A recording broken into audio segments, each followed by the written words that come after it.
Dros y blynyddoedd mae Sioe Maldwyn di chynnal ar wahanol adegau'r flwyddyn. Peth cymharol ddiweddar ydy lleoli'n gynnar yn y tymor. Ac fel bron bob sioe bellach, y nod ydy ehangu'r apel i'r cyhoedd, heb golli'r naws gystadlu sy'n perthyn i sioe Amaethyddol. Cynharaedd y sioe yn y tymor, tydi hynny ddim yn amlwg lenni beth bynnag, a graen canol ha ar rai o'r creaduriad gorau. Fel mewn sioe eraill, mae yna rai pethau sy'n ddigyfnewid a lleisia gwyneba cyfarwydd i'w gweld. Anifiliad hefyd ar ceffylan lleng. Ar y llechwedd uwch lawr cae roedd y defaid wedi crynhoi. Yr amrywiaeth disgwyliedig o fridia, anrhydeddau Aribana yn aros yn lleol gan mwyaf. Fel defaid bod y lestydd i'r rhain, perchenog wedi Tegwyn Jones. Tegwyn, ydych chi wedi cael diwrnod eithriadol dda? Dyn ni wedi cael diwrnod rhaid da, yw dau. Wedi cael un obr gyntaf ac wedi cael reserve champion. Dyn ni'n falch iawn o hynny. Hynny wedi sioe gyntaf flwyddyn i ni, diolch lenni.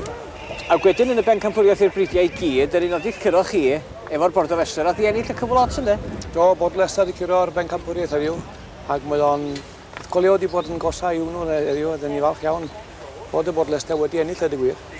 Mae'n flwyddyn fawr i chi yn Sioe Trefaldwyn lenni gan eich bod chi'n noddi sioe genedlaethol Cymru. Oes yna lawer iawn o weithgarwch a llawer o baratoi wedi bod? Oes, mae yna weithgarwch gwych wedi bod. Mae yna godi arian wedi bod ers blwyddyn bron rwan. Yn yr ardal ni'n hynny, dyn ni wedi cyrraedd yn targed ymhell cyn Dolig. Ac dwi'n credu bod y rhan fwyaf o sir wedi cyrraedd targed hefyd. Mae yna gystadleuwyr brwd iawn yn y sir, ac mi fydd rhini, mae'n siŵr gen i'n amlwg yn y sioe'n Llanelwedd mis Gorffennaf. Oes, dwi'n credu bod Sioe Trefaldwyn wedi cefnogi'r sioe brenhinol yn dda iawn ar hyd y blynyddoedd. Dyn ni ddim yn bell iawn o Llanelwedd, dyn ni'n gyfleus iawn i credu, a mae yna gefnogwyr da yma. Dwi'n sicr y bydd lenni bydd yn gwneud i gorau eto lenni i enwedig am bod yna sir yma sydd yn noddi'r sioe. Mae yna fridwyr stoc da, wrth gwrs. O, oes, mae yna fridwyr stoc o wartheg, defaid neu ffylau neu rhywbeth. Mae yna stoc da yn Sioe Trefaldwyn, dwi'n credu. Wel, mae parathiadau ar gyfer Llanelwedd lenni wedi mynd yn rhagorol. Fe ranwyd y sir yn 6 darn, ac mae yna weithgareddau wedi bod ymlaen o Langurig lawr i Landrinio i godi arian, ac y wir mae peth wedi bod yn llwyddiant o'r mwyaf. Mae'n rhyfeddol bod chi wedi llwyddo godi 100,000 o gofio fel mae'r diwydiant ar hyn o bryd? Wel, yndi, mae hynny'n wir, ac eto mae yna ddealltwriaeth o fewn y sir bod ni fel Cymru yn falchio yn y ganolfan sganddo ni yn Llanelwedd.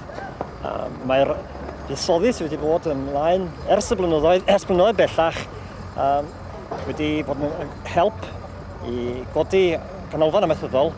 Bydd ganddo ni am byth ynglwm i'r codi'r arian. Wrth gwrs, ni'n deffro'r bobl i ddealltwriaeth bod lenni 92 yn y sioe Trefaldwyn yn Llanelwedd. A mae'n rhan o'r gweithgareddau mewn gwirionedd, ac dwi'n siŵr mi ddawn ni gymorth o'r mwyaf. Mi fydd blas mawr ar y sioe Llanelwedd lenni o Faldwyn.